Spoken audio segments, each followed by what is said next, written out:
There is a strange sensation often experienced in the presence of an audience. It may proceed from the gaze of the many eyes that turn upon the speaker, especially if he permits himself to steadily return that gaze. Most speakers have been conscious of this in a nameless thrill, a real something pervading the atmosphere, tangible, evanescent, indescribable. All writers have borne testimony to the power of a speaker's eye in impressing an audience. This influence which we are now considering is the reverse of that picture. The power their eyes may exert upon him, especially before he begins to speak. After the inward fires of oratory are fanned into flame, the eyes of the audience lose all terror.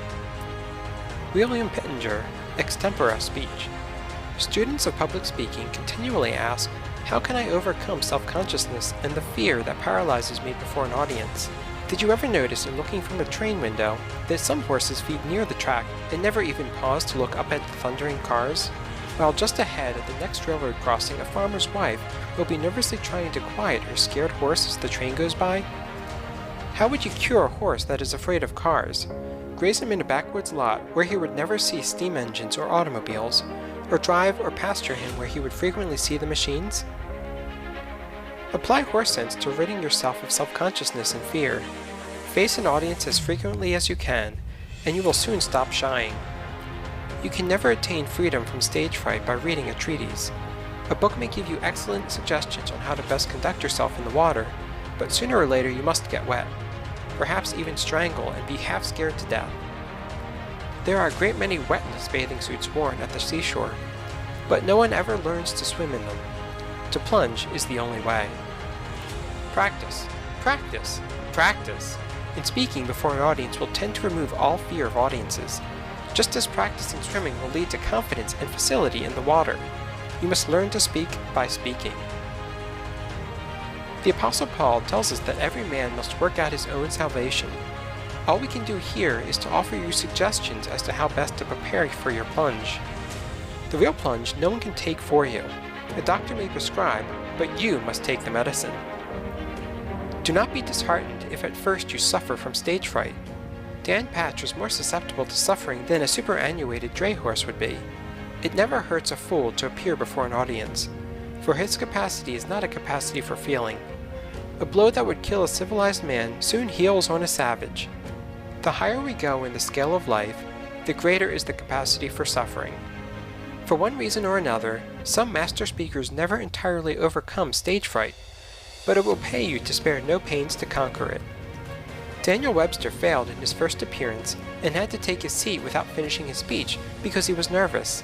Gladstone was often troubled by self-consciousness in the beginning of an address. Beecher was always perturbed before talking in public. Blacksmiths sometimes twist a rope tight around the nose of a horse, and by thus inflicting a little pain, they distract his attention from the shoeing process. One way to get air out of a glass is to pour water in it. Be absorbed by your subject. Apply the blacksmith's homely principle when you are speaking. If you feel deeply about your subject, you will be able to think of little else. Concentration is a process of distraction from less important matters. It is too late to think about the cut of your coat when once you are upon the platform, so center your interest on what you are about to say. Fill your mind with your speech material and, like the infilling water in the glass, it will drive out your unsubstantial fears. Self-consciousness is undue consciousness of self, and, for the purpose of delivery, self is secondary to your subject, not only in the opinion of the audience, but, if you are wise, in your own. To hold any other view is to regard yourself as an exhibit instead of as a messenger, with a message worth delivering. Do you remember Elbert Hubbard's tremendous little tract, A Message to Garcia? The youth subordinated himself to the message he bore. So must you, by all determination you can muster. It is sheer egotism to fill your mind with thoughts of self when a greater thing is there, truth. Say this to yourself sternly, and chain your self-consciousness into quiescence. If the theater caught fire, you could rush to the stage and shout directions to the audience without any self-consciousness, for the importance of what you were saying would drive all fear thoughts out of your mind. Far worse than self-consciousness through fear of doing poorly is self-consciousness through assumption of doing well.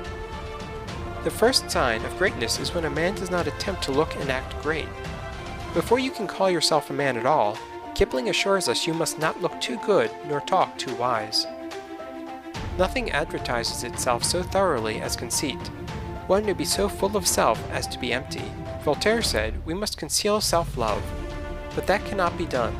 You know this to be true, for you have recognized overweening self-love in others. If you have it, others are seeing it in you. There are things in this world bigger than self, and in working for them self will be forgotten, or, what is better, remembered only so as to help us win toward higher things. Have something to say. The trouble with many speakers is that they go before an audience with their minds blank. It is no wonder that nature, abhorring a vacuum, fills them with the nearest thing handy, which generally happens to be, "I wonder if I am doing this right. How does my hair look? I know I shall fail." Their prophetic souls are sure to be right. It is not enough to be absorbed by your subject. To acquire self-confidence, you must have something in which to be confident. If you go before an audience without any preparation or previous knowledge of your subject, you ought to be self-conscious. You ought to be ashamed to steal the time of your audience. Prepare yourself. Know what you are going to talk about, and, in general, how you are going to say it. Have the first few sentences worked out completely so that you may not be troubled in the beginning to find words. Know your subject better than your hearers know it, and you have nothing to fear. After preparing for success, expect it. Let your bearing be modestly confident, but most of all be modestly confident within. Overconfidence is bad, but to tolerate premonitions of failure is worse, for a bold man may win attention by his very bearing, while a rabbit-hearted coward invites disaster. Humility is not the personal discount that we must offer in the presence of others. Against this old interpretation there has been a most healthy modern reaction. True humility any man who thoroughly knows himself must feel, but it is not a humility that assumes a worm-like meekness. It is rather a strong, vibrant prayer for greater power for service, a prayer that Uriah Heep could never have uttered. Washington Irving once introduced Charles Dickens at a dinner given in the latter's honor. In the middle of his speech, Irving hesitated, became embarrassed, and sat down awkwardly. Turning to a friend beside him, he remarked, "There, I told you I would fail, and I did." If you believe you will fail, there is no hope for you. You will. Rid yourself of this "I am a poor worm in the dust" idea.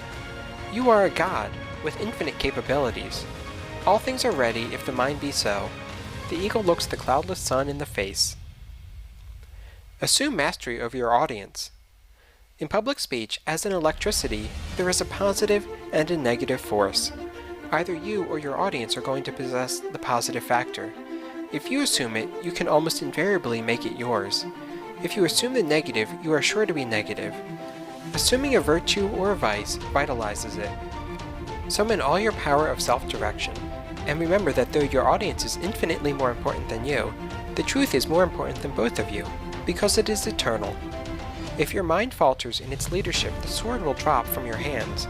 Your assumption of being able to instruct or lead or inspire a multitude or even a small group of people may appall you as being colossal impudence, as indeed it may be.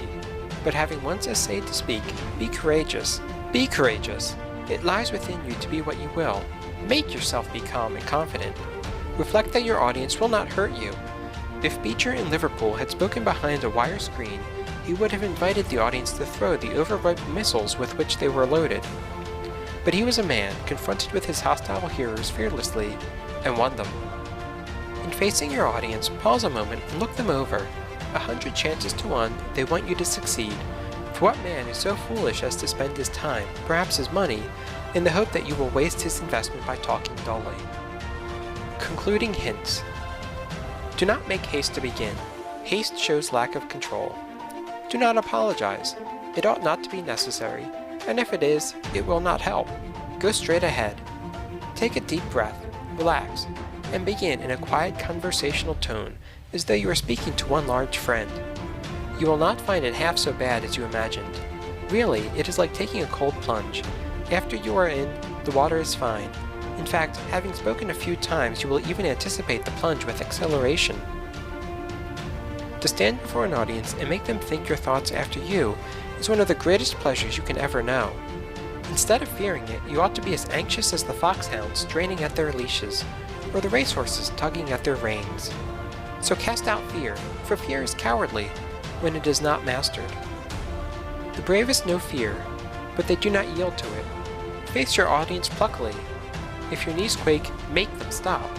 In your audience lies some victory for you, and the cause you represent. Go win it! Suppose Charles Martel had been afraid to hammer their Saracen at Tours. Suppose Columbus had feared to venture into the unknown West.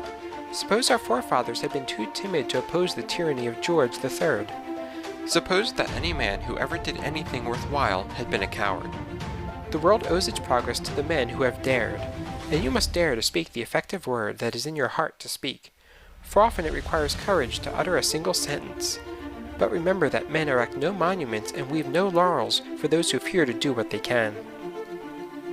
Is all this unsympathetic, do you say? Man, what you need is not sympathy, but a push. No one doubts that temperament and nerves and illness and even praiseworthy modesty may, singly or combined, cause the speaker's cheek to blanch before an audience, but neither can anyone doubt that coddling will manifest this weakness. The victory lies in a fearless frame of mind. Professor Walter Dill Scott says, "Success or failure in business is caused more by mental attitude even than by mental capacity." Banish the fear attitude, acquire the confident attitude, and remember that the only way to acquire it is to acquire it. In this foundation chapter, we have tried to strike the tone of much that is to follow.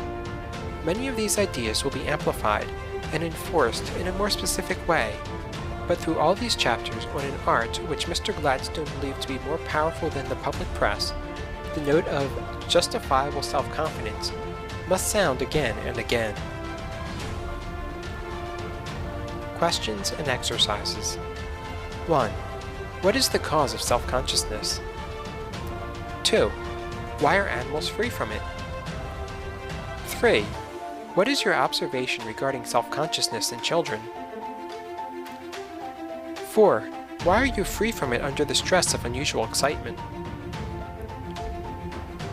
5. How does moderate excitement affect you? 6. What are the two fundamental requisites for the acquiring of self-confidence? Which is the more important? 7. What effect does confidence on the part of the speaker have on the audience? 8. Write out a 2-minute speech on confidence and cowardice. 9. What effect do habits of thought have on confidence? In this connection, read the chapter on right thinking and personality. 10. Write out very briefly any experience you may have had involving the teachings of this chapter. 11. Give a 3-minute talk on stage fright, including a kindly imitation of 2 or more victims. End of Chapter 1.